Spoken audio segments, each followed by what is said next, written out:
नमस्कार दोस्तों, आज हम लोग भारत का भूगोल शुरू करने जा रहे हैं और जिसमें आज हम लोग पृथ्वी की उत्पत्ति को यहाँ पर देखने वाले हैं। और इन सब टॉपिक से CGPSC द्वारा क्वेश्चन पूछा गया है और ये जो वीडियो सीरीज़ बनने जा रहा है इसको मुख्य रूप से CGPSC के ही पैटर्न को ध्यान में रख करके यहाँ पर ये क्लासेस मैं रिकॉर्ड कर रहा हूँ। और इसके अलावा और जो भी सब्जेक्ट हैं वो धीरे धीरे रिकॉर्ड होते जाएंगे। अभी फ़िलहाल मैं भारत का भूगोल शुरू करने जा रहा हूँ। इसको पहले कंप्लीट करेंगे, लगभग 30-40% के आसपास कंप्लीट हो जाएगा। फिर दूसरा सब्जेक्ट भी पैरेलल में शुरू कर दूंगा। मतलब आपका अल्टरनेट जो भी सब्जेक्ट हैं, संविधान, भूगोल, छत्तीसगढ़, इस प्रकार से कंटिन्यू चलते रहेंगे। तो सबसे पहले आज हम लोग यहाँ पर भारत के भूगोल में पृथ्वी की उत्पत्ति को देखेंगे और यहाँ से CGPSC द्वारा क्वेश्चन पूछे गए हैं। देखो इस प्रकार से क्वेश्चन पूछा गया है ना। हालांकि 3rd नंबर लिखा गया है, तीसरा ये पहला कर लीजिए, क्वेश्चन आगे पीछे है। तो ये क्वेश्चन पूछा गया था CGPSC 2021 का ACS का एग्जाम हुआ था वहाँ पर। तो इस प्रकार से जो क्वेश्चन पूछे गए हैं इनको समझने के लिए हमको ये जो थोड़ा बेसिक सी चीज़ें हैं उसको हमको समझना बहुत ज़रूरी है ना। इस प्रकार से यहाँ पर ये क्वेश्चन पूछा गया था और इसी प्रकार से यहाँ पर टाइम स्केल से क्वेश्चन पूछा गया था। तो आज के इस वीडियो में हम लोग मुख्य रूप से जो पृथ्वी की उत्पत्ति है उसके ऊपर, मतलब पृथ्वी का कैसे जो लेयर है, मतलब जो चट्टाने हैं उन सब का निर्माण कैसे हुआ है उसको हम लोग यहाँ पर देखने वाले हैं। और इसके अलावा जियोलॉजिकल टाइम स्केल को थोड़ा हम लोग यहाँ पर समझने वाले हैं, क्योंकि यहाँ से क्वेश्चन पूछे गए हैं। CGPSC लगातार 2 साल से इन सब टॉपिक से क्वेश्चन पूछ रहे हैं। मतलब अगर आप लोग 2021, 22 और 2020 ये लगातार 3 साल का क्वेश्चन पेपर उठाकर देखेंगे तो इन सभी टॉपिक से क्वेश्चन कहीं ना कहीं पूछा गया है। तो जहाँ से क्वेश्चन पूछा गया है उसको मुख्य रूप से ध्यान में रख करके हमको यहाँ पर जो भी सब्जेक्ट है उसको पढ़ना है। ठीक है, जो भी टॉपिक है उसको हमको पढ़ते हुए जाना है। चलिए देखिए, पहला यहाँ पर हम लोग आज का टॉपिक हमारा क्या है, ये पृथ्वी की उत्पत्ति है। पृथ्वी की उत्पत्ति और इसी में हम लोग जियोलॉजिकल टाइम स्केल को कवर करेंगे। ठीक है, कैसे प्रश्न पूछे गए आगे उसको हम लोग आगे उसको और देखेंगे। देखिए पृथ्वी की उत्पत्ति, तो जो पृथ्वी की उत्पत्ति है इस प्रकार से आपको ये दिखाई दे रहा है। बिग बैंग थ्योरी आप लोग पढ़े होंगे। बिग बैंग थ्योरी नहीं भी पढ़े हैं तो ये मानकर चलिए बिग बैंग थ्योरी में क्या हुआ था, उसी के माध्यम से हम लोग पृथ्वी की उत्पत्ति को यहाँ पर समझते हैं। पृथ्वी की जैसे ही जब उत्पत्ति हुई, मतलब कि ब्रह्मांड में बहुत बड़ा विस्फोट मानकर चलिए। ठीक है, इस प्रकार से जब विस्फोट हुआ तो वहाँ पर इस प्रकार से अलग अलग जो पिंड है वो बिखर गए। अब बिखरने के बाद उसमें से हमारा एक पृथ्वी भी था। ठीक है, हमारा सौरमंडल है, सौरमंडल के अंदर हमारे पृथ्वी भी है और जो भी ग्रह हैं बुध, शुक्र, पृथ्वी, मंगल, बृहस्पति, शनि, अरुण, वरुण, ये जितने भी ग्रह हैं वो सभी ग्रह हैं। तो वहीं पर हमारा ये पृथ्वी भी है। तो ये हमारा पृथ्वी प्रारंभ में कुछ ऐसा दिखाई दे रहा था, एक धधकते हुए आग के गोले जैसा। यहाँ पर जिस प्रकार से आपको दिख रहा है उसी प्रकार से हमारा पृथ्वी शुरुआत में दिखाई दे रहा था। और धीरे धीरे समय बीतने के बाद इसका ऊपरी लेयर धीरे धीरे ठंडा होते गया। जब धीरे धीरे वो ठंडा होते गया तो उसके ऊपर में एक लेयर बनते गया। एक लेयर बनते गया किसका, एक चट्टान का। चट्टानों का एक इस प्रकार से ऊपर में एक लेयर बनते गया, क्योंकि पहले पृथ्वी एक पिघली हुई लावा की अवस्था में है ना, पिघली हुई लावा के रूप में इस प्रकार से है। लेकिन जैसे ही धीरे से ठंडा होगा इसके ऊपर में क्या बनेगा, एक पपड़ी के रूप में, एक लेयर के रूप में एक परत उस प्रकार से जम जाएगा। और वो जो पहला जो परत था उसको आर्कियन क्रम की चट्टान के नाम से हम लोग जानते हैं। आगे हम लोग देखेंगे जितने भी चट्टान हैं उन सबको विस्तार से मैं आपको समझाऊंगा। तो उसको हम लोग क्या कहते हैं, आर्कियन क्रम की चट्टान के नाम से हम लोग जानते हैं। और उस आर्कियन क्रम के चट्टान के बनने के बाद और भी जो चट्टाने हैं उन सबका धीरे धीरे विकास होते गया। आर्कियन क्रम की चट्टान के बाद धारवाड़ देखते हैं, धारवाड़ के बाद कुड़प्पा देखते हैं, फिर विंध्यान देखते हैं। इस प्रकार से और जो भी चट्टाने हैं वो धीरे धीरे आती गई, उसको आगे हम लोग पढ़ने वाले हैं। तो हमको सबसे पहले तो एक चीज़ याद रखना है कि पृथ्वी का उत्पत्ति, देखो पृथ्वी की उत्पत्ति अगर आपसे पूछा जाएगा तो इसको याद रखना है आपको। 4.6 बिलियन वर्ष पहले, 4.6 बिलियन वर्ष पहले, या फिर इसी को आप ये लिख सकते हैं 4600 मिलियन ईयर्स एगो लिख सकते हैं। ठीक है, मिलियन वर्ष पहले। यहाँ पर बिलियन में लिखा हुआ है तो इसको आप मिलियन में लिख सकते हैं। सर 4600 कर देंगे तो 4600 मिलियन वर्ष पहले हमारी पृथ्वी की उत्पत्ति हुई थी। ठीक है, इसको याद रखना है। भूविज्ञान और शोधकर्ताओं द्वारा पृथ्वी की जो आयु है उसका अनुमान लगाया गया है। तो अनुमान जो लगाया गया है उसके माध्यम से हमको कितना मिला है, 4.6 बिलियन वर्ष पहले पृथ्वी की उत्पत्ति हुई थी, ये हम लोग जानते हैं। और ये जो अनुमान है ऐसे ही अनुमान नहीं लगा दिए हैं, इसको भी अनुमान लगाने के लिए यहाँ पर रेडियोमेट्रिक डेटिंग पद्धति का उपयोग किए हैं। ठीक है, जैसे कार्बन डेटिंग के माध्यम से जितने भी जीवाश्म वगैरह हैं उन सबका हम लोग उम्र का पता लगाते हैं। पढ़े होंगे आप लोग, केमिस्ट्री वगैरह में पढ़ते हैं। तो कार्बन डेटिंग के माध्यम से वैसा हम लोग पता लगाते हैं जीवाश्म वगैरह का। लेकिन पृथ्वी की अगर आयु का पता लगाना है, पृथ्वी में जो भी चट्टान है उनकी आयु का पता लगाना है, मतलब बहुत लंबे समय का पता लगाना है, कार्बन डेटिंग के माध्यम से हम लोग तो बहुत कम समय का पता लगाते हैं। मतलब लगभग ये 20 मिलियन वर्ष पहले का हम लोग सिर्फ अनुमान वगैरह लगाते हैं इस प्रकार से, जो भी जीवाश्म वगैरह उस समय के हैं उन सब के बारे में पता लगता है। लेकिन हमको 4600 मिलियन वर्ष पहले का जो भी चीज़ें हैं, जो भी चट्टान है, उन सब के बारे में पता लगाना है। उस समय तो पेड़ पौधे मतलब पैदा भी नहीं हुए थे, उस समय जीव जंतु भी नहीं हुए थे, इस समय तो कुछ भी नहीं था पृथ्वी में, सिर्फ इस प्रकार से आग के गोले जैसा था। तो इस समय का अगर आपको समय का पता लगाना है, मतलब कितना वर्ष पुराना है हमारा पृथ्वी, कितना वर्ष पुराना है हमारे पृथ्वी में जो भी चट्टान है वो सब, उन सब का पता लगाना है, तो आपको ये रेडियोमेट्रिक डेटिंग के माध्यम से पता लगाना पड़ेगा। ठीक है, यही एक माध्यम जिसके माध्यम से हम लोग पृथ्वी की आयु का पता लगाते हैं। तो इस प्रकार से रेडियोमेट्रिक डेटिंग के माध्यम से पृथ्वी की आयु का पता लगाने के बाद हमको यह ज्ञात हुआ कि 4.6 बिलियन वर्ष पहले या फिर 4600 मिलियन वर्ष पहले हमारा पृथ्वी का जन्म हुआ था। इस प्रकार से जब जन्म हुआ पृथ्वी तो इस प्रकार से ऐसा दिखाई दे रहा था। मतलब ये जो इमेज आपको दिखाई दे रहा है वो कब का है, 4600 मिलियन वर्ष पहले का इस प्रकार से इमेज है, इसको मान सकते हैं। ठीक है, हालांकि उस समय तो ऐसा फोटो खींचा नहीं गया है, वैज्ञानिकों द्वारा ऐसा अनुमान लगा कर किस प्रकार से है, ये जो भी थ्योरी है, बहुत सारे जो बिग बैंग थ्योरी वगैरह पढ़ते हैं, इन सब थ्योरी के आधार पर यहाँ पर पृथ्वी की आयु को हम लोग इस प्रकार से, ये मतलब पृथ्वी का इस प्रकार से इसको इमेजिन करके इस प्रकार से इसका चित्र बनाया गया है। तो ये हमको समझ में आ गया कि रेडियोमेट्रिक डेटिंग के माध्यम से पृथ्वी का जो आयु है वो 4.6 बिलियन वर्ष पहले ये अनुमान लगाया गया है, इतना पुराना है हमारा पृथ्वी। अर्थात हमारा जो पृथ्वी है इसको आप अरब में भी बोल सकते हैं, मतलब 4.6 अरब पूर्व भी बोल सकते हैं, मतलब ये अरब इसको बोल सकते हैं, बिलियन में लिखा हुआ है ना, ये बिलियन में लिखा है, इसको आप लोग अरब भी बोल सकते हैं। 4.6 अरब वर्ष पूर्व मानी जाती है। ठीक है, तो इस प्रकार से ये चीज़ हम लोग समझें। अब इसके बाद देखें, उत्पत्ति से लेकर के 57 करोड़ वर्ष पूर्व, इसको आप ऐसे भी लिख सकते हैं 570 मिलियन ईयर्स एगो, मतलब कि उत्पत्ति से लेकर के 570 मिलियन वर्ष पूर्व तक का जो पृथ्वी है उसको प्री कैम्ब्रियन वर्ष कहा गया, मतलब प्री कैम्ब्रियन ईरा कहा जाता था। मतलब पृथ्वी का जो समय है, पृथ्वी का समय मतलब कि ये 4600 बिलियन, जैसे कि यहाँ पर मैं एक स्केल बनाऊँ इस प्रकार से, यहाँ पर पृथ्वी का जन्म हुआ 4.6 बिलियन वर्ष पहले या फिर 4600 मिलियन वर्ष पहले। ठीक, इसको 4600 मिलियन वर्ष पहले लिखिए, ज़्यादा सही रहेगा ऐसे। ठीक है, मिलियन ईयर्स एगो, इस प्रकार से मैं स्केल बनाया। अब मैं धीरे धीरे समय आगे बढ़ाते गया। एक समय मुझे ऐसे मिला जहाँ पर मैं क्या बोल रहा हूँ 570। ठीक है, यहाँ पर जीरो है, ये जीरो मतलब कि अभी वर्तमान का समय, वर्तमान में जहाँ पर हम हैं अभी वो जीरो है। तो इस प्रकार से 570 मिलियन ईयर्स एगो का एक ऐसा समय, ठीक है, ये हम लोग एक यहाँ पर एक बांट दें। ठीक है, 570 मिलियन वर्ष तक ले आए इसको। तो ये जो समय है, मतलब कि यहाँ से लेकर के यहाँ तक का जो समय है, ये जो समय है इसको बोला जा रहा है प्री कैम्ब्रियन।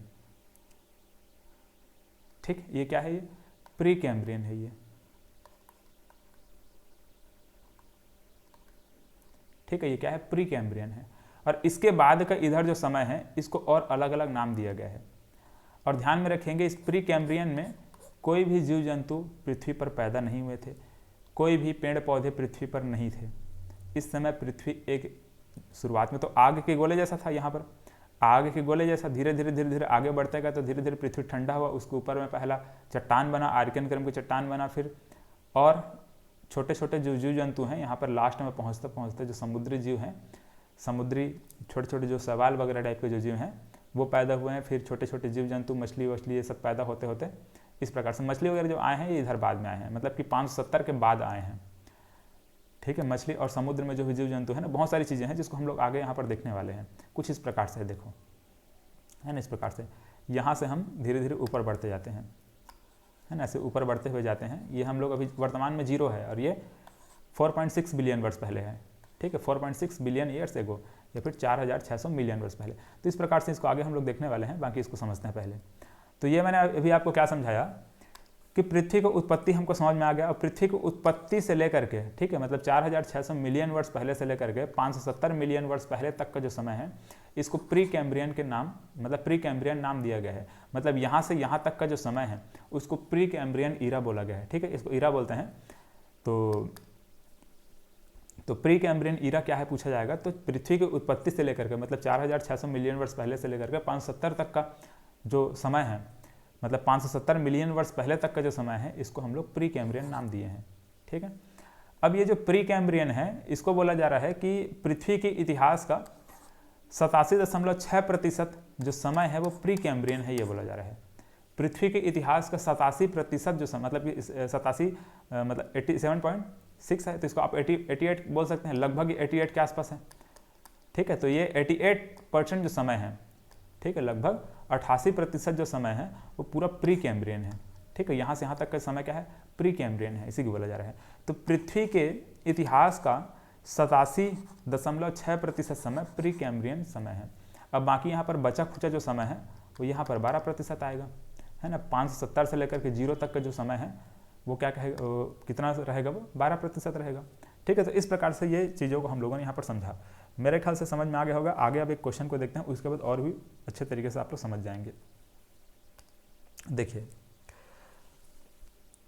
क्या बोल रहे हैं, निम्न कथनों को पढ़कर सही उत्तर का चयन करना है। रेडियोमेट्रिक डेटिंग तकनीक के अनुसार पृथ्वी की आयु 4.6 बिलियन वर्ष है। ठीक है, पृथ्वी की आयु कितना बोल रहा है, 4.6 बिलियन वर्ष, पहला कथन बोल रहा है। दूसरा कथन देखिए क्या बोल रहा है, पृथ्वी के इतिहास का 67.6% जो समय है वो प्री कैम्ब्रियन युग का है, ये कहा जा रहा है। तो बताइए अब इन दोनों में से कथन, मतलब कौन सा कथन सही है, कौन सा कथन गलत है। तो यहाँ पर स्पष्ट रूप से आपको दिख रहा है कि ये वाला कथन क्या है, सही है, ये वाला कथन क्या है, गलत है। ठीक है, मतलब कि कथन एक क्या है, सही है, परंतु कथन 2 गलत है। ठीक है, कथन 1 सही है, कथन 2 गलत है। इस प्रकार से हम लोगों ने ये क्वेश्चन को देखा। ये क्वेश्चन पूछा गया है CGPSC SCS द्वारा, SCS में 2021 का क्वेश्चन है। इसी प्रकार से CGPSC जो हमारा प्री होता है उसमें भी क्वेश्चन पूछे जाते हैं, आगे उनको भी देखने वाले हैं। अब देखिए यहाँ पर जियोलॉजिकल टाइम स्केल को मुख्य रूप से हमको यहाँ पर समझना है। ठीक है, यहाँ पर मैं अपने आप को छुपा लेता हूँ जिससे यहाँ पे जो फोटो है वो आपको दिखे। अब देखिए जियोलॉजिकल टाइम स्केल है ना, इसको हमको मुख्य रूप से समझना है क्योंकि ये बहुत बेसिक चीज़ें हैं। अगर इसको आप समझ में आ गए, इसको आप समझ गए, इसके बाद आगे के बहुत सारी चीज़ें आपका, मतलब बहुत सारी चीज़ों में कॉन्सेप्ट आपका क्लियर हो जाएगा। ठीक है, जैसे कि जितने भी चट्टान पढ़ने वाले हैं छत्तीसगढ़ में भी और भारत में भी जितने भी चट्टान हम लोग पढ़ने वाले हैं, पूरा चट्टानों का जो कॉन्सेप्ट है ये जियोलॉजिकल टाइम स्केल में ही हमको समझ में आया था। कैसे कैसे चट्टानों का विकास हुआ है, कैसे कैसे जो भी और चीज़ें हैं आगे समझ में आता है। जब चट्टान क्लियर रहेगा तभी आप मिट्टी को अच्छे से समझ पाएंगे, जब मिट्टी क्लियर रहेगा तो और भी बहुत सारी जो चीज़ें हैं उसको आप लोग समझ पाएंगे। ठीक है, फसल वसल ये जो भी चीज़ें हैं उसी के ऊपर डिपेंड करता है, तो सब उसी के मतलब इसी से रिलेट करेंगे सबको। जियोलॉजिकल टाइम स्केल में जितने भी जो चट्टान है उसको पढ़ेंगे, उन सबको रिलेट कर करके हम लोग आगे पढ़ते हुए जाएंगे, तो बहुत आसानी से हमको जियोग्राफी पूरा अच्छे से समझ में आएगा। देखिए तो जियोलॉजिकल टाइम स्केल है, जियोलॉजिकल टाइम स्केल को एक वैज्ञानिक का नाम याद रखना है, TS हॉलैंड। ठीक है, क्या नाम है इसका, TS हॉलैंड। तो ये TS हॉलैंड नाम के जो वैज्ञानिक हैं, इन्होंने ये जो जियोलॉजिकल टाइम स्केल है, मतलब कि भूगर्भिक समय मापक जो स्केल है, मतलब जियोलॉजिकल टाइम स्केल, इन्होंने इसको दिया था। ठीक है, TS हॉलैंड ने जियोलॉजिकल टाइम स्केल दिया था। ठीक, ये याद रखना है आपको। और ये जो जियोलॉजिकल टाइम स्केल है, इसके आधार पर हम लोग पृथ्वी पर जितने भी जो चट्टान हैं, ठीक है, पृथ्वी पर जो भी चट्टान, या फिर आप ये मानकर चलिए हमारे अभी भारत का भूगोल पढ़ रहे हैं तो आप ये कह सकते हैं कि हमारे भारत में जितने भी चट्टानें पाई जाती हैं उन चट्टानों को 4 भागों में बांटा गया है ना। ये कह सकते हैं कि भारतीय चट्टानों को इन्होंने 4 भागों में बांटा है। कौन कौन सा भाग है, एक तो आर्यन, फिर पौराणिक, फिर द्रविडियन, फिर आर्यन। ठीक है, इस प्रकार से ये 4 भागों में इसको बांटा गया। ठीक है, इसको समझाऊंगा तो वहाँ पर करेंगे।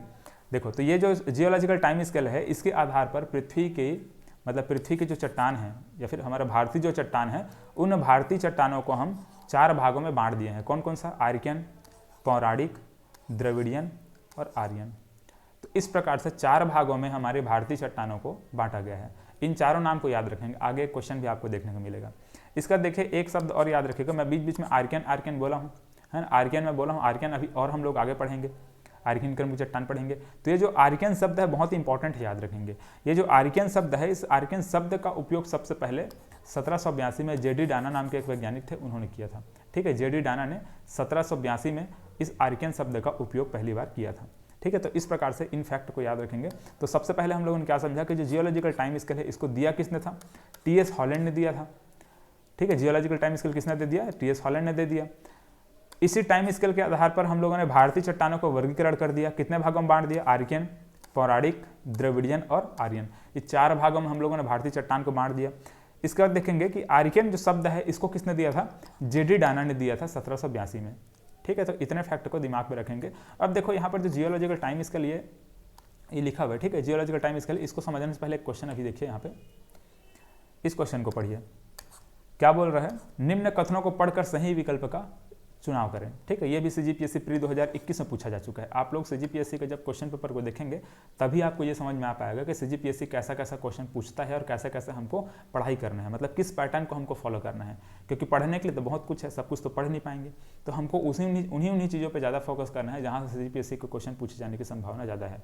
जहाँ सीजीपीएससी क्वेश्चन ज़्यादा पूछता है उसका फेवरेट टॉपिक है ये जियोलॉजिकल टाइम स्केल, बहुत उसका फेवरेट है, यहाँ से क्वेश्चन हमेशा उठाता है वो, और इतनी आसानी से आपको समझ में नहीं आने वाला। जियोलॉजिकल टाइम स्केल समझाने के लिए कम से कम 40 मिनट का समय लगता ही है। ठीक है, 40 मिनट या फिर 1 घंटे का समय लग ही जाता है।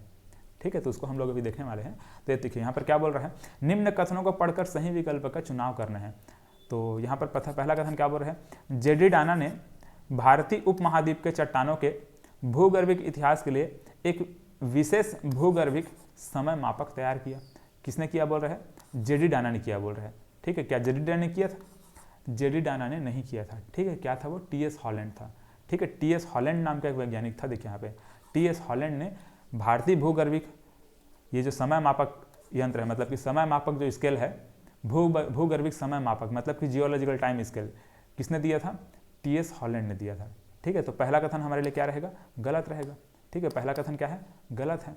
दूसरा कथन देखिए, भूगर्भिक समय मापक के अनुसार भारतीय चट्टानों को आर्कियन, पौराणिक, द्रविडियन और आर्यन युगों में बांटा गया है। ठीक है, आर्कियन, पौराणिक, द्रविडियन और आर्यन, ये 4 युगों में बांटा गया है, ये बोला जा रहा है। तो ये वाला कथन क्या है, सही है। ठीक है, ये कथन गलत था और ये कथन सही था, मतलब कि पहला कथन गलत है परंतु दूसरा कथन क्या है, सत्य है। देखिए, पहला असत्य है परंतु दूसरा सत्य है। ठीक है, डी इसका ऑप्शन सही होगा। तो इस प्रकार से ये हमको ऐसा क्वेश्चन पूछेगा, तो इसको ध्यान में रखना है आपको। अब देखिए यहाँ पर जो जियोलॉजिकल टाइम स्केल है ना, इसको हमको यहाँ पर ध्यान से समझना होगा।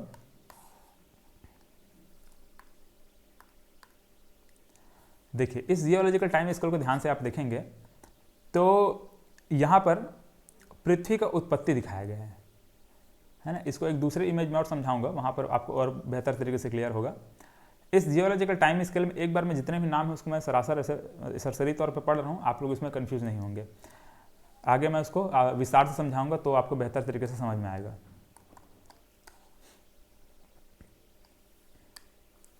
देखिए, पहले यहाँ पर प्री कैम्ब्रियन, ठीक है, जो मैं बोलता हूँ ना प्री कैम्ब्रियन, 4600 से लेकर के 570 तक का समय। ठीक है, यहाँ पर 570 है, 544 लिखा है या फिर 570 लिखा रहता है, 544 से 70 दोनों में से कोई भी रहेगा, कंफ्यूज नहीं होना है। तो 4600 से लेकर के 570 तक का जो समय है उसको प्री कैम्ब्रियन बोलते हैं। ये प्री कैम्ब्रियन कहलाता है। प्री कैम्ब्रियन के बाद कैम्ब्रियन आता है, ऑर्डोविशियन आता है, सिलुरियन आता है, डेवोनियन आता है, कार्बोनिफेरस आता है, परमियन आता है, ट्रियासिक आता है, जुरासिक आता है, क्रिटेशियस आता है। इसी प्रकार से जो भी और नाम है ये यहाँ तक हम लोग उसको देखते हैं।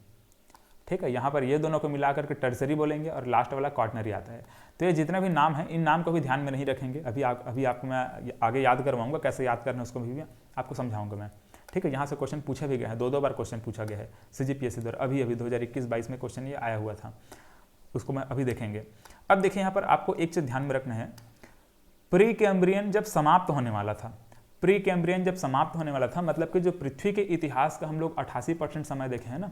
1 मिनट, इसको अभी मैं समझाने से पहले आपको थोड़ा समय रिकैप करा देता हूँ। अभी जस्ट हम लोगों ने क्या देखा कि पृथ्वी के इतिहास का, जैसे कि मैंने एक यहाँ पर टाइम स्केल बनाया, यहाँ पर मैंने बोला कि 4600 मिलियन वर्ष पहले पृथ्वी का जन्म हुआ था और 570 तक का जो समय है मिलियन वर्ष पहले। ठीक है, ये पूरा जो समय है इसको हम लोगों ने क्या बोला, प्री कैम्ब्रियन बोला।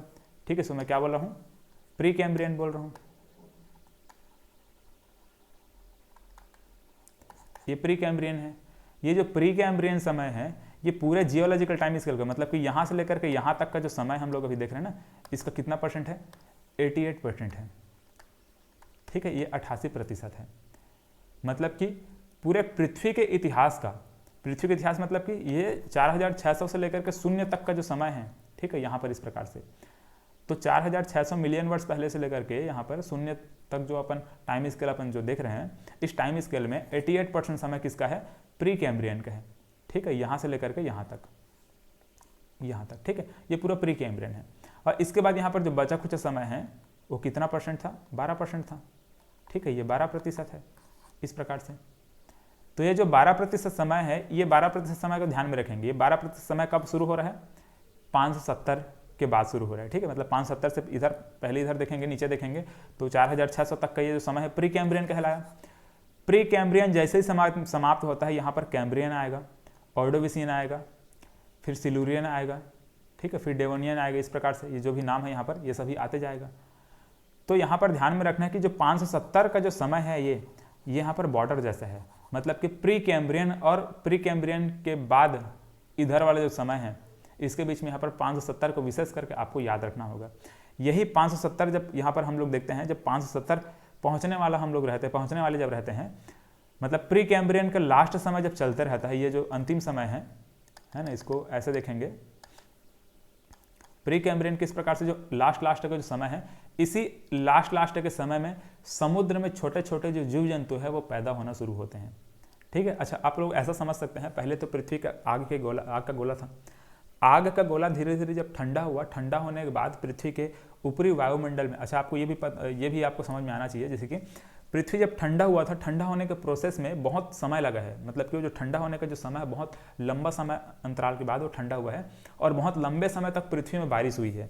पृथ्वी के ऊपरी वायुमंडल में जितने भी जो गैस के अणु थे, वो आपस में रिएक्शन कर करके पानी के अणु बना रहे थे, और पानी के अणु बना के वो पृथ्वी पर बरस रहे थे, और पृथ्वी पर धीरे धीरे पृथ्वी का जो टेम्परेचर है वो धीरे धीरे कम हो रहा था। मतलब पृथ्वी के ऊपरी सतह का जो टेम्परेचर धीरे धीरे कम होते गया, और पृथ्वी की कुछ जगहों को छोड़ करके बाकी सभी जगह में क्या था, पानी भर गया, ठीक है, पूरा इस प्रकार से पानी पृथ्वी की ऊपरी लेयर में, और मतलब पृथ्वी में इस प्रकार से ऊपर में क्या, मैंने क्या बोला, पानी, और कुछ जगह ऐसे थे इस प्रकार से, कुछ स्थलखंड ऐसे थे जहाँ पर क्या था, मतलब स्थल वाला भाग था, इस प्रकार से स्थल वाला भाग। अभी वर्तमान में है वैसा नहीं था, कुछ और आकृति में था, अभी हम लोग उसको देखेंगे। तो ये पृथ्वी का किस प्रकार से ठंडा होने का प्रोसेस है, ठंडा होने के बाद उसके ऊपरी लेयर में कैसे जो चट्टान है उसका निर्माण हुआ, वो सब का प्रोसेस जो है वो सब प्री कैम्ब्रियन में हुआ है। तो प्री कैम्ब्रियन में होते होते लास्ट वाले जो समय यहाँ पर हम लोग पहुँचते हैं, तो उस समय जो समुद्री जीव जंतु हैं वो पैदा होना शुरू हो गए थे, क्योंकि पानी तो पृथ्वी पर पानी है, मौजूद है, पृथ्वी का वायुमंडल भी अब संतुलित हो चुका है, जिससे जीव जंतु वहाँ पर पैदा हो सकते हैं, मतलब कि ये पनप सकते हैं। संतुलित मतलब कि देखो, अभी फिलहाल तो पेड़ पौधे नहीं है तो संतुलित नहीं बोल सकते, लेकिन समुद्र में रहने वाले जो जंतु हैं उनके लिए अनुकूल है, समुद्र का जो टेम्परेचर, समुद्र का जो वातावरण है वो उनके लिए अनुकूल है, समुद्री जीव जंतु के लिए। तो समुद्र में जो छोटे छोटे जीव जंतु हैं यहाँ पर धीरे धीरे करके वो पैदा होते गए, है ना, लास्ट का जो समय यहाँ पर धीरे धीरे पैदा हुए। और उसके बाद और हम लोग आगे बढ़ते हैं, जब 570 के आसपास पहुँचते हैं, तो वहाँ पर समुद्र में जो छोटी छोटी जो मछलियाँ हैं, पहली जो मछली है वो सब हमको देखने को मिला। इस प्रकार से कुछ विभिन्न, मतलब कि अलग ही तरह का मछली ना, ऐसा नहीं कि वर्तमान में जो भी मछली देखते हैं वैसा नहीं, कुछ विशेष प्रकार की जो मछलियां हैं वो हमको देखने को मिला। और बहुत सारी जो जीव जंतु हैं, इस प्रकार से जो जीव जंतु हैं उनका यहाँ पर फोटो आपको दिखाई दे रहे हैं। इनका नाम वाम याद रखने की जरूरत नहीं है ना, नाम नहीं याद रखने, ये सबको नाम मैं बताऊँगा भी नहीं, ये नाम नहीं पूछा जाता है, ये टाइम स्केल को पूछता है। ये टाइम स्केल को हम लोग अभी और देखेंगे, उसको पूछा जाता है, तो इसको हम लोग विस्तार से भी आगे पढ़ेंगे। तो जितने भी जीव जंतु हैं वो इस प्रकार से यहाँ पर आते गए। ये मछली आया, फिर इस प्रकार से समुद्र में जो ये कुछ इस प्रकार समुद्र के विशेष प्रकार की जो मछलियाँ, फिर ये मगरमच्छ टाइप के कुछ जीव हैं वो आए, फिर और विभिन्न प्रकार की जो मछलियाँ हैं वो सब आती गई। फिर एक समय ऐसा आया जब आए, अच्छा यहाँ पर रेप्टाइल्स वगैरह ना, इसको ध्यान में रखेंगे, रेप्टाइल्स है ये, मतलब रेंगने वाले जीव हैं, सांप जैसे जीव है ना, वैसे रेंगने वाले जीव यहाँ पर ये जो भी है, ठीक है, तितली वगैरह ये सब इस प्रकार से, कहाँ गया, ये सभी जीव जंतु इस प्रकार से समुद्र में पैदा हुए, ठीक है। तो ये इस प्रकार से पैदा हुए। फिर एक समय ऐसा आया जब डायनासोर का युग आया, ठीक है, धीरे से यहाँ पर डायनासोर यहाँ पर पैदा हुए, ठीक है, धीरे से क्या हुआ, डायनासोर यहाँ पर पनप गए, और डायनासोर के पनपने के बाद धीरे धीरे एक समय और ऐसा आता है जब उड़ने वाले जो पक्षी हैं वो सब भी पैदा होते हैं, और एक समय के बाद यहाँ पर इंसान पैदा होते हैं, ठीक है। अभी हमको विस्तार से इसको समझने वाला है, अभी मैं ओवरव्यू आपको दे रहा हूँ यहाँ पर, ठीक इस प्रकार से जो इंसान है वो पैदा हुए, आदि मानव पैदा हुए हैं, और धीरे से लास्ट में जाकर कभी हम आधुनिक जो मानव हैं वो हम लोग वर्तमान में इस प्रकार से हम अभी इस दुनिया में जी रहे हैं, ठीक। और विभिन्न प्रकार के जो भी जीव जंतु हैं अभी वर्तमान में हैं, ठीक, इस प्रकार से हाथी हो गया, शेर, बाघ, चीता, इस प्रकार जो भी जीव जंतु हैं वो अभी हमको देखने को मिलता है। तो ये कुछ ऐसा जियोलॉजिकल टाइम स्केल में हम लोग पृथ्वी के इतिहास को पढ़ते हैं। ठीक है, पृथ्वी के इतिहास में क्या क्या चीज़ें हुई है उसको हम लोग पढ़ते हैं, और इस क्या क्या चीज़ें हुई हैं हम लोग चट्टानों को भी पढ़ते हैं, जीव जंतु को भी पढ़ते हैं, और जो टाइम स्केल है इसको हमको विशेष करके याद रखना पड़ेगा। अब देखो, इसको समझने से पहले देखो यहाँ पर हमको इसको समझना पड़ेगा। यहाँ पे आपको बहुत विस्तार से और पूरा याद करवाऊंगे कि कौन कौन सा जीव कब कब आया था, कैसे कैसे क्या क्या हुआ है, और ये जो टाइम स्केल है इसको भी आपको समझाऊंगा और इसको भी याद करने का कुछ ट्रिक बताऊंगा, आपको बहुत आसानी से याद कर सकते हैं इसको। तो इसको समझने से पहले आपको पहले एक क्वेश्चन दिखाता हूँ मैं। देखो, ये क्वेश्चन पूछा गया था CGPSC प्री 2021 में, है ना। ये क्वेश्चन पूछा गया है, आप लोग क्वेश्चन पेपर उठाकर देखिए, क्वेश्चन पूछा गया है। दिए गए युग्म के सही कालक्रम को चुने, जो सबसे पुराना है वह सबसे पहले आएगा। सबसे पुराना है वह सबसे पहले आएगा, उसका धीरे धीरे जो नया है वो सब आते जाएगा। ठीक, ऐसा बोला जा रहा है। अभी हम लोगों ने देखा, ठीक है, अभी हम लोगों ने देखा, उसी के आधार पर हमको यहाँ पर बनाना है। देखो, ये दिया गया है इयोसिन है, मायोसिन है, प्लायोसिन है, प्लिस्टोसिन है, फिर प्लायोसिन है, फिर होलोसिन है। ठीक है, eosin, myosin, Pliocene, Pleistocene, Holocene. ठीक है, बाकी इस प्रकार से देख लीजिए, बाकी जो भी ऑप्शन में इस प्रकार से हैं। देखो, इसका सही आंसर यहाँ पर बी है, इयोसिन, मायोसिन, प्लायोसिन, प्लिस्टोसिन और होलोसिन। ठीक है, सही आंसर क्या है इसका? बी है। अब बी क्यों इसका सही आंसर है यहाँ पर समझिए। जब जियोलॉजिकल टाइम स्केल को आप याद कर लेंगे, इस प्रकार से इसको याद कर लेंगे मतलब इसको जो जितने भी नाम यहाँ पर लिखे गए हैं, जितने भी नाम आपको ये दिखाई दे रहे हैं, जब नाम आपको याद हो जाएगा फिर आप ऐसे टाइप के जो क्वेश्चन पूछे जा रहे हैं उसको बना लेंगे। जो पूछा गया है ना क्वेश्चन, उसको देखिए कहाँ से पूछा गया है, यहाँ पे ध्यान देंगे। ये पैलियोसिन है ना। यहाँ पर हम लोग जियोलॉजिकल टाइम स्केल के अभी आपको समझाऊंगे, क्वेश्चन कहाँ पे है उसको मैं अभी आपको बता रहा हूँ। ये पैलियोसिन है, फिर इयोसिन है, फिर ओलिगोसिन है, फिर मायोसिन है, फिर प्लायोसिन है, फिर प्लिस्टोसिन है, फिर होलोसिन है। इस प्रकार से है।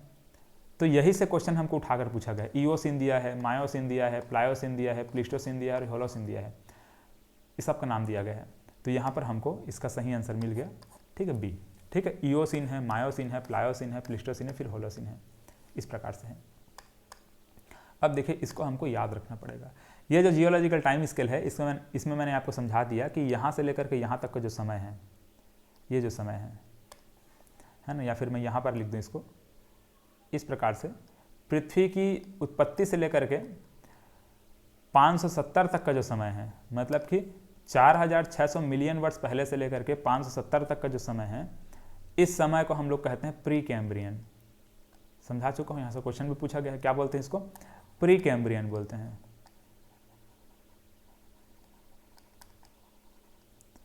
ये प्री कैम्ब्रियन कहलाता है। प्री कैम्ब्रियन के बाद यहाँ पर कैम्ब्रियन आता है। ठीक है, प्री कैम्ब्रियन के बाद क्या आएगा? कैम्ब्रियन आएगा। लेकिन ये जो प्री कैम्ब्रियन है, इस प्री कैम्ब्रियन को यहाँ पर 3 भागों में बांटा गया है। ठीक है, 3 भागों में इस प्री कैम्ब्रियन को बांटा गया है, जिसमें पहला क्या है? हेडन है। ठीक है, हेडन है, हेडन या फिर हेडियन पढ़ सकते हैं। फिर आर्कियन है, फिर प्रोटेरोजोइक है। ठीक है, क्या क्या है ये? हेडन, आर्कियन और प्रोटेरोजोइक। ठीक है, ये 3 नाम आपको याद रखना इस प्री कैम्ब्रियन में। तो प्री कैम्ब्रियन में 3 कौन कौन सा? हेडन, आर्कियन और प्रोटेरोजोइक। ये हेडन वो समय है जब पृथ्वी आग के गोले जैसा था। ठीक है, मतलब कि पृथ्वी अभी पिघली अवस्था में था, वो धीरे धीरे ठंडा हो रहा है, लेकिन वो क्या है? पिघली अवस्था में है, अभी उसमें चट्टान नहीं बना है। चट्टान कब हमको बनना मतलब कब बनना शुरू हुआ? जब ये आर्कियन जो लिखा हुआ है ना, ये हमको देखने को मिलता है तब। ये आर्कियन क्रम की चट्टान ही पहले बना था, इसीलिए इसका नाम ही रख दिया गया है आर्कियन। ठीक है, इसीलिए इसका नाम क्या रख दिया गया है? आर्कियन रख दिया गया है, क्योंकि जो आर्कियन पहला चट्टान, पृथ्वी के ऊपर में जो पहला चट्टान बना था, उसी का नाम है आर्कियन, उसी का नाम बोला गया है क्या? आर्कियन। तो पहला जो चट्टान बना है, पहले तो क्या था? पृथ्वी, ये वाला जो समय है, हेडन में क्या था? हेडन में पृथ्वी क्या था? पिघली अवस्था में था। ठीक है, पृथ्वी क्या था? पिघली हुई अवस्था में था। हेडन के बाद जब आर्कियन हम लोग देखते हैं, तो आर्कियन में जो पृथ्वी है वो धीरे धीरे उसके ऊपरी लेयर में चट्टान बनना शुरू, मतलब कि पृथ्वी के ऊपर में क्या एक लेयर बनना शुरू हुआ, एक चट्टान बनना शुरू हुआ, जिसका नाम क्या दिया गया? आर्कियन दिया गया। और आर्कियन के बाद यहाँ पर प्रोटेरोजोइक। तो प्रोटेरोजोइक में हमको क्या देखने को मिलता है? जो जीव जंतु हैं वो सबसे पहले वहाँ पर पैदा होते हैं। ठीक है, प्रोटेरोजोइक में ही लास्ट में जब हम लोग पहुँचते हैं ना, ये कुछ इस प्रकार से, ये वाला समय में, इधर लास्ट में जब हम लोग पहुँचते हैं प्रोटेरोजोइक के लास्ट में, तो हमको क्या देखने को मिलता है? जो सबसे पहला जो जीव जंतु सूक्ष्म जीव है, समुद्री जीव, जैसे कि सिंगल सेल्ड ऑर्गेनिज्म जो होता है, मतलब एक कोशिकी जीव जो होते हैं, बहुकोशिकी जीव जो होते हैं, वो सभी जीव जंतु हैं प्रोटेरोजोइक में ही इस प्रकार से हमको देखने को मिलते हैं। ठीक है, यहाँ पर सबसे पहले ये पैदा हुए। ठीक है, तो ये जो हम लोग 4600 मिलियन वर्ष पहले से लेकर के 570 मिलियन वर्ष पहले तक का जो समय है, जिसको हम प्री कैम्ब्रियन बोल रहे हैं, इस प्री कैम्ब्रियन में 3 भाग है। 3 भाग कौन कौन सा है? प्रोटेरोजोइक है, मतलब सबसे पहले यहाँ पर नीचे में क्या हेडन है ना, हेडन के बाद क्या है? आर्कियन है, आर्कियन के बाद क्या है? प्रोटेरोजोइक है। तो 3 नाम को तो अच्छे से याद रखना पड़ेगा। ये तीनों नाम किसके अंतर्गत है? प्री कैम्ब्रियन के अंतर्गत है। ठीक है, प्री कैम्ब्रियन में 3 नाम कौन सा? आर्कियन, हेडन, आर्कियन और प्रोटेरोजोइक। और इसके बाद आता है कैम्ब्रियन। ठीक है, आता है क्या? कैम्ब्रियन आता है। तो प्री कैम्ब्रियन समाप्त हुआ, फिर क्या आया? कैम्ब्रियन आया। ठीक है, प्री कैम्ब्रियन समाप्त हुआ, फिर क्या आता है? कैम्ब्रियन आता है।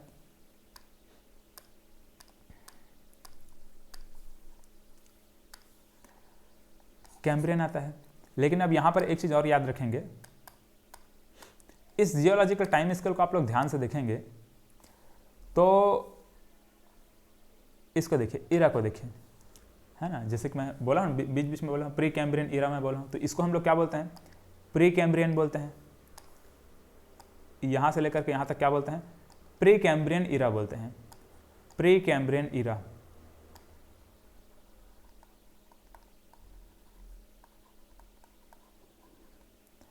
ये पैलियोजोइक इरा है। ठीक है, प्री कैम्ब्रियन इरा के बाद क्या आया? पैलियोजोइक इरा आया। ठीक है, क्या आया है? पैलियोजोइक इरा। फिर मेसोजोइक इरा। ठीक है, सभी इरा लिखा दिखा है ना। इसका क्या है? सेनोजोइक इरा। तो प्री कैम्ब्रियन, पैलियोजोइक, मेसोजोइक और सेनोजोइक। तो प्री कैम्ब्रियन के बाद क्या आया? पैलियोजोइक, मेसोजोइक और सेनोजोइक। ठीक है, 3 आए हैं। अब इस पैलियोजोइक में हमको देखने को मिलता है कैम्ब्रियन, फिर ऑर्डोविशियन, फिर सिल्यूरियन, फिर डेवोनियन, फिर कार्बोनिफेरस, फिर पर्मियन। तो इस प्रकार से इस पैलियोजोइक में हमको इतने ये जो भी नाम है ये देखने को मिलता है। इसको हम पीरियड बोलेंगे। क्या बोलेंगे? पीरियड बोलेंगे। मतलब कि कैम्ब्रियन पीरियड बोलेंगे, ऑर्डोविशियन पीरियड बोलेंगे, सिल्यूरियन पीरियड बोलेंगे, या फिर डेवोनियन, मतलब सिल्यूरियन, इसके बाद डेवोनियन, फिर कार्बोनिफेरस, पर्मियन। पीरियड बोलिए या फिर युग भी बोल सकते हैं इसको, हिंदी में आप बोलेंगे तो युग बोलेंगे, इस प्रकार से युग बोल सकते हैं। ठीक है, तो अलग अलग यहाँ पर युग का नाम दिया हुआ है या फिर पीरियड का नाम दिया हुआ है ना, जैसे कि मतलब कि कैम्ब्रियन, सिल्यूरियन युग, डेवोनियन युग, इस प्रकार से क्वाटरनरी युग है ना, टर्सरी युग, जुरासिक युग, ऐसा बहुत। जुरासिक आप लोग जानते होंगे, है ना, जुरासिक पार्क पढ़े हैं ना, मतलब सुने होंगे, मूवी आप देखे होंगे जुरासिक पार्क। तो ये जो पैलियोजोइक है इसमें तो हमको समझ में आ गया क्या क्या है यहाँ पर। कैम्ब्रियन है, ऑर्डोविशियन है, सिल्यूरियन है, डेवोनियन है, कार्बोनिफेरस है, पर्मियन है। फिर यहाँ पर जो मेसोजोइक आता है, मेसोजोइक में याद रखना आता है ट्रियासिक। क्या आता है? ट्रियासिक, जुरासिक और क्रिटेशियस। क्या आया? ट्रियासिक आया, जुरासिक आया और क्रिटेशियस आया। ठीक है, ट्रियासिक, जुरासिक और क्रिटेशियस। ट्रियासिक, जुरासिक और क्रिटेशियस, ये तीनों नाम को अच्छे से याद रखेंगे। अच्छा, ये नीचे वाला जो नाम है इनको याद रखने के लिए आपको सिंपल से ट्रिक मैं बता रहा हूँ। इसको याद रखेंगे कॉस डीसीपी से। डीसीपी, डीएसपी नहीं बोलना है, डीसीपी बोलना है। ठीक है, क्या है? Cos DCP. हालांकि आपको डीएसपी बनना है लेकिन कॉस डीसीपी बोलना है इसको। सी से क्या है? कैम्ब्रियन, ओ से ऑर्डोविशियन, सिल्यूरियन, फिर डेवोनियन। ठीक है, ये कॉस और डी आ गया। फिर यहाँ पर कार्बोनिफेरस, कार्बोनिफेरस क्या है? कार्बोनिफेरस के बाद क्या है? पर्मियन है, तो सीपी इस प्रकार से आ गया। तो ये क्या है? Cambrian, Ordovician, Silurian, Devonian, Carboniferous और पर्मियन। ठीक है, तो ऐसे इसको कॉस डीसीपी से याद रखेंगे। बहुत आसान है, 2-4 बार इसको पढ़ेंगे तो ऑटोमेटिक आपके दिमाग में छप जाएगा। इसको अच्छे से यहाँ पर पहले समझ लीजिए। इसके बाद आता है क्या? मेसोजोइक। ठीक है, तो मेसोजोइक में हम लोगों ने क्या समझा? मेसोजोइक में हम लोगों ने ये समझा कि क्या क्या है मेसोजोइक में? ट्रियासिक, जुरासिक और क्रिटेशियस, ये 3 नाम है किसमें? मेसोजोइक में। तो इस तीनों नाम को हमको याद रखना पड़ेगा। देखो, ये जो जुरासिक है, जुरासिक को तो अच्छे से याद रखेंगे। जुरासिक को याद रखने, देखो जुरासिक में क्या हम लोग जानते हैं? डायनासोर आया था। डायनासोर के बारे में भी हम लोग पढ़ेंगे यहाँ पर। डायनासोर आया था, मतलब डायनासोर आया मतलब कि यहाँ पर डायनासोर को युग था जुरासिक में। डायनासोर आया था ट्रियासिक में। ट्रियासिक में डायनासोर पहले, मतलब पहला डायनासोर आया ट्रियासिक में। पहला डायनासोर किस में आया? ट्रियासिक में। लेकिन जुरासिक को हम लोग देखते हैं डायनासोर को युग के नाम से। डायनासोर के युग के नाम से जानते हैं जुरासिक को। और क्रिटेशियस को बोलते हैं डायनासोर समाप्त हो गए, मतलब डायनासोर इस समय विलुप्त हो गए। तो इस प्रकार से हमको ये चीज़ें देखने को मिलती हैं। ट्रियासिक में डायनासोर आया, जुरासिक में डायनासोर का युग हमको देखने को मिला, ठीक है, डायनासोर का युग इसको बोलते हैं। और ये क्रिटेशियस में जाते जाते डायनासोर समाप्त हो गए। मतलब कि अभी हम लोग ये टाइम को भी देखेंगे, कब से कब तक है उसको अभी आपको समझाऊंगा, अभी फिलहाल इधर मैं याद करवा लेता हूँ, उसके बाद आगे उसको देखेंगे। तो इस मेसोजोइक को कैसे याद रखेंगे, एम बना के याद रखेंगे। ऐसे ये एम ऐसे बनाएंगे, और एम बनाएंगे कहीं ना कहीं डायनासोर जैसे दिखेगा ऐसे, है ना। ये ऐसा डायनासोर होता था ना, ऐसे बड़ा सा गर्दन होता था ऐसे, और इस प्रकार से इसके 4 पैर होते थे, नहीं 4 नहीं 2 पैर होते थे, और 2 इस प्रकार से हाथ होता था छोटा छोटा, है ना। तो ऐसे टाइप से अपने हिसाब से आप बना लेंगे इसको। अभी जो चिकन देखते हैं ना, मुर्गी, वो कहीं ना कहीं डायनासोर के प्रजाति का है, बोला जाता है ऐसे कि डायनासोर के प्रजाति का है। उसको भी देखेंगे तो 2 उसको पैर हैं और 2 पंख होते हैं, पंख छोटे छोटे हाथ जैसे। तो चिकन की जो आकृति है वो डायनासोर जैसे है, इस टाइप से। तो ये डायनासोर हो गया, ये एम जैसे दिख रहा है। तो मेसोजोइक से याद रखें डायनासोर। मेसोजोइक में पूरा हम लोग डायनासोर को ही मुख्य रूप से देखते हैं। ट्रियासिक में डायनासोर आया, जुरासिक में डायनासोर का युग था, और क्रिटेशियस में डायनासोर विलुप्त हो गए, समाप्त हो गए। तो इस प्रकार से 3 युग हैं जिसमें हम लोग मुख्य रूप से डायनासोर के बारे में ही पढ़ते हैं। और इसको याद रख लें आपको, एम को, है ना, ये जो एम लिखा हुआ है इसको आपको ऐसे बना के लिखना है ना। एम को आपको क्या करना है, ऐसे डायनासोर जैसा बना के लिखना है, तो आपको बहुत आसानी से याद रहेगा। ये मेसोजोइक में हम लोग देखते हैं डायनासोर, और डायनासोर में क्या क्या, जुरासिक हम लोग देखते हैं। डायनासोर याद रहेगा मतलब कि जुरासिक पार्क आपको याद आएगा। जुरासिक पार्क मूवी आप लोग देखे होंगे ना, हॉलीवुड मूवी है, तो उसमें मुख्य रूप से उसमें डायनासोर के बारे में ही हमको बताया गया है। तो जो जुरासिक है इसी के नाम पर है, ठीक है। जियोलॉजिकल टाइम स्केल में जो जुरासिक पीरियड हम लोग देखने को मिलता है, इसी जुरासिक के नाम पर ही उस मूवी का नाम रख दिया गया है, जुरासिक पार्क, ठीक है। तो हमको ट्रियासिक याद रखना है, डायनासोर आया इस समय डायनासोर का युग कहलाया, ठीक है। डायनासोर डोमिनेट कर रहे थे, पूरे पृथ्वी पर पूरा हावी हो गए थे, बहुत, मतलब जितने भी अन्य जो जीव जंतु थे उसको मार मार के खा रहे थे। डायनासोर उस समय प्रमुख थे। जैसे कभी इंसान क्या पावरफुल है ना पृथ्वी में, वैसे उस समय डायनासोर पावरफुल थे। और क्रिटेशियस में डायनासोर समाप्त हो गए। अब ये जो डायनासोर समाप्त हुआ क्रिटेशियस में, क्यों समाप्त हुए? ऐसा माना जाता है कि एक बड़ा सा उल्का पिंड आकर के हमारे पृथ्वी से टकराया और जितने भी जीव जंतु हैं उसको समाप्त कर दिया। सभी जीव जंतु समाप्त नहीं हुए, कुछ कुछ जीव जंतु ऐसे हैं जो कि समुद्र में रह सकते हैं, वो जिंदा हो गए, मतलब जिंदा रहे। कुछ जीव जंतु जो जमीन के अंदर रह सकते थे, चूहा टाइप के कुछ जीव जंतु, है ना, या फिर जमीन के अंदर जीवित रहने वाले जीव जंतु, वैसे टाइप के कुछ जीव जंतु हैं वो जीवित रहे। लेकिन पृथ्वी के ऊपर इस प्रकार से जब उल्का पिंड टकराया, बड़ा सा एक उल्का पिंड आकर के टकराया, ठीक है, उल्का पिंड आकर टकराया, पृथ्वी में बहुत भूकंप जैसा आया, ठीक है, भूकंप आया जिस वजह से पूरा पृथ्वी हिल गया। पृथ्वी इस तरह से हिला और पृथ्वी के ऊपरी वायुमंडल इतना ज़्यादा प्रदूषित हो गया, क्योंकि पृथ्वी से इस प्रकार से यहाँ पर भूकंप आएगा मतलब कि ज्वालामुखी टाइप को फटेगा ना, तो इस प्रकार से पृथ्वी का ऊपरी वायुमंडल है, इसमें धूल के कण और कार्बन डाइऑक्साइड और विभिन्न प्रकार की जो गैस है वो इस प्रकार से पृथ्वी को पूरा कवर कर दिया। पृथ्वी को पूरे इस प्रकार से कवर कर दिया, और कवर करने की वजह से पृथ्वी पर जो सूर्य की प्रकाश की किरणें इस प्रकार से आनी चाहिए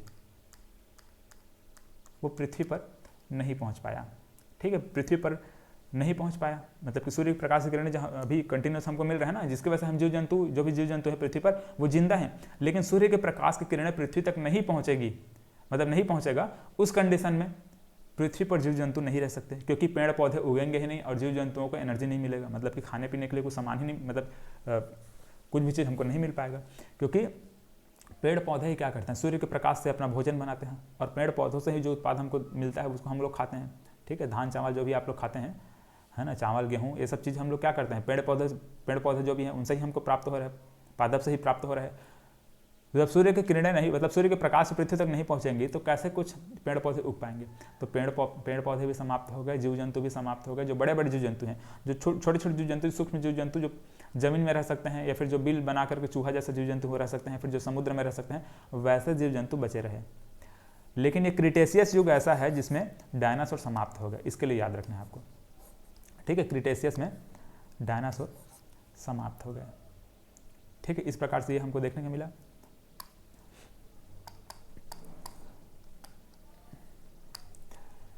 चलिए यहाँ पर हम लोगों ने समझा। अच्छा चलो आगे की जो चीज़ें हैं उसको हम लोग नेक्स्ट पार्ट में देखेंगे। इस यहाँ तक अभी तक हम लोगों ने क्या समझा उसको यहाँ पर मैं आपको समझा देता हूँ, ठीक है। एक बार हल्का फुल्का रिवाइज कर लेते हैं, फिर दूसरा पार्ट इसका बनेगा जिसमें हम लोग बाकी और आगे की जो चीज़ें हैं उसको हम लोग समझेंगे, ठीक है। इसका दूसरा पार्ट देखिएगा। बाकी देखिए इसमें हम लोगों ने एक तो ये चीज़ समझा पृथ्वी की उत्पत्ति हुई है 4600 मिलियन वर्ष पहले। ठीक है, अभी मैं ब्रोक करके आपको इसको फिर मैं रिपीट क्यों कर रहा हूँ अभी आपको समझ में आया, क्योंकि यहाँ पर जो टाइम है ये टाइम को मैं अभी नहीं बताया हूँ, ये टाइम को भी हम लोग अभी समझने वाले हैं। ठीक है, बाकी की चीज़ों को आगे हम लोग समझेंगे। देखो, इस टाइम में आपको ज़्यादा कुछ चीज़ों को याद नहीं रखना है। ठीक है, ज़्यादा कुछ चीज़ों को याद नहीं रखना है। एक तो यहाँ पर पृथ्वी की उत्पत्ति कब हुआ था ये हमको देखने को मिल गया। ठीक है, पृथ्वी की उत्पत्ति ये हमको समझ में आ गया। 570 तक का जो समय है, ये वाला समय है, इसको हम लोग क्या बोले, प्री कैम्ब्रियन बोले। इस समय लास्ट में जो समय, मतलब ये जो प्रोटेरोजोइक जिस समय चल रहा था, मतलब प्री कैम्ब्रियन, ये जो प्री कैम्ब्रियन है लास्ट समय था। इस समय एक कोशिकीय जीव और बहुकोशिकीय जीव पृथ्वी पर पैदा हो गए। ठीक है, पृथ्वी पर पैदा हुए क्या, एक कोशिकीय जीव और बहुकोशिकीय जीव पृथ्वी पर इस प्रकार से पैदा हुए इस समय प्रोटेरोजोइक में, मतलब प्री कैम्ब्रियन में। ये प्री कैम्ब्रियन है, इसी प्री कैम्ब्रियन में जीव जंतु यहाँ पर प्रोटेरोजोइक वाले समय में पैदा हुए समुद्री जीव जंतु। फिर पहला मछली आया, कब आया, कैम्ब्रियन में आया। ठीक है, कैम्ब्रियन पीरियड में कब क्या आया, पहला मछली आया। इसके बाद यहाँ पर वॉल्केनिक एक्टिविटी हमारे लिए कोई काम का नहीं है, बहुत सारे ज्वालामुखी उस समय, ज्वालामुखी का उद्गार हो रहा था, उस समय का ये समय है, मतलब उस समय का ये नाम, ये इसीलिए वहाँ पर ये वॉल्केनिक एक्टिविटी लिखा हुआ है। इसके बाद हमको देखने को मिलता है फर्स्ट लैंड प्लांट, मतलब कि जो सिल्यूरियन पीरियड है, सिल्यूरियन, उस सिल्यूरियन में हमको सबसे पहले स्थलीय पौधा देखने को मिला। सिल्यूरियन में क्या देखने को मिला, स्थलीय पौधा, सिल्यूरियन में स्थलीय पौधा, फर्स्ट लैंड प्लांट। ठीक है, इसके बाद डेवोनियन में हमको देखने को मिला एम्फीबियंस। ठीक है, एम्फीबियंस मतलब उभयचर, उभयचर। ठीक है, जो जल में भी रह सकते हैं, जो स्थल में भी रह सकते हैं। यहाँ पर देखेंगे तो एक कोशिकीय जो जीव जंतु हैं, एक कोशिकीय जीव जंतु समुद्र में पहले पैदा हुए, फिर मछली जैसे जीव जंतु जो कि समुद्र में ही रह सकते हैं, पानी में ही रह सकते हैं, वो पैदा हुए।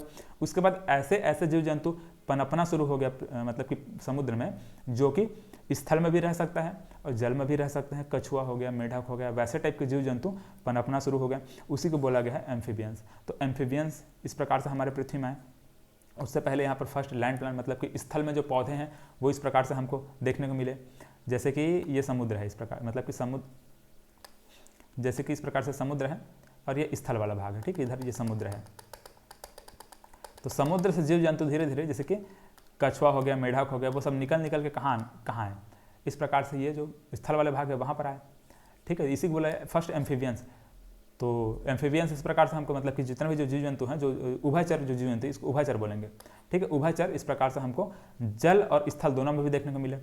तो ये हम लोग देख लिए। तो यहाँ पर क्या क्या देखेंगे, तो पहला मछली देख लिया, फर्स्ट लैंड प्लांट देख लिया, मतलब कि पेड़ पौधे जो कि इस प्रकार से हमको स्थल वाले भाग में देखने को मिले, ये हम लोग देख लिए। एम्फीबियंस यहाँ पर देख लिया। फर्स्ट रेप्टाइल्स हम लोगों ने देख लिया। फर्स्ट रेप्टाइल्स मतलब कि ये कार्बोनिफेरस में हमको सबसे पहले रेप्टाइल्स मतलब जो रेंगने वाले जीव जंतु हैं, जैसे कि सांप।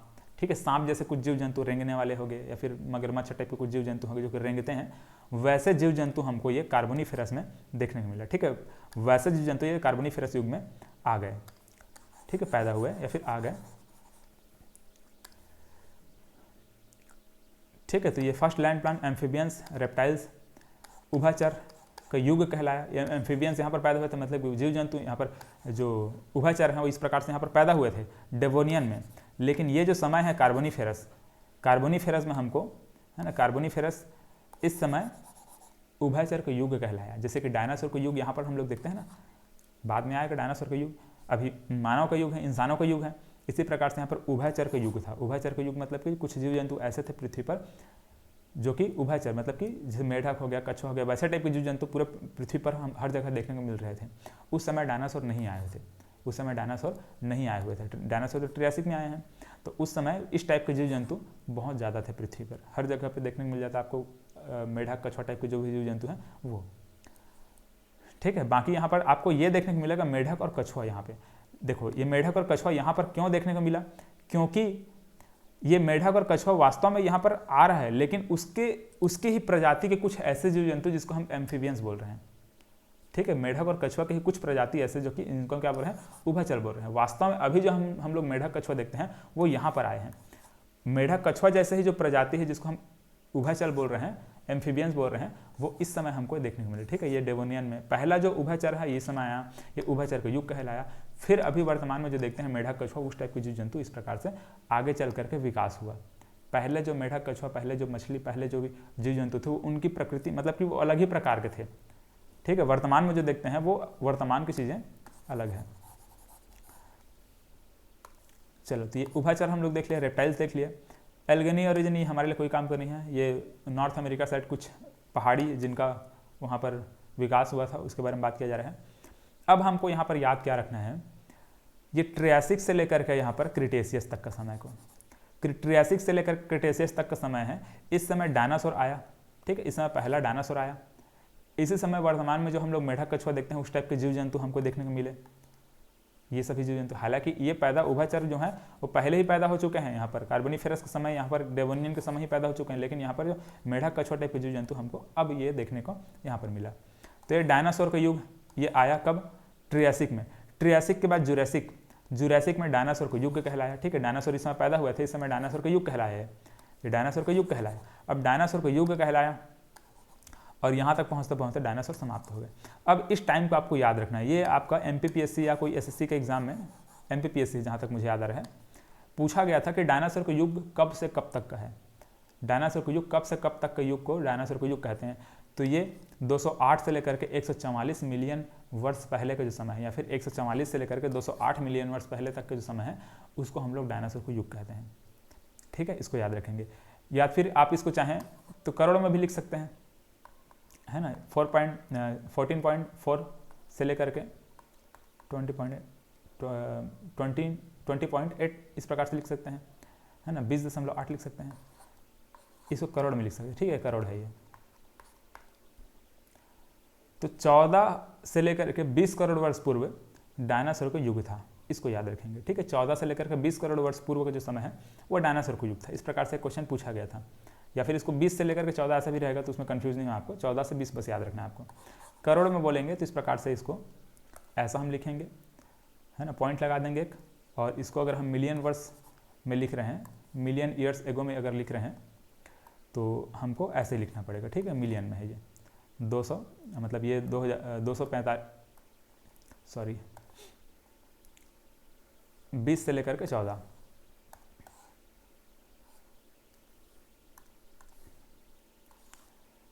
ये से 208 से लेकर के 144, ये जो समय है यही आपका डायनासोर का युग कहलाता है, ठीक है।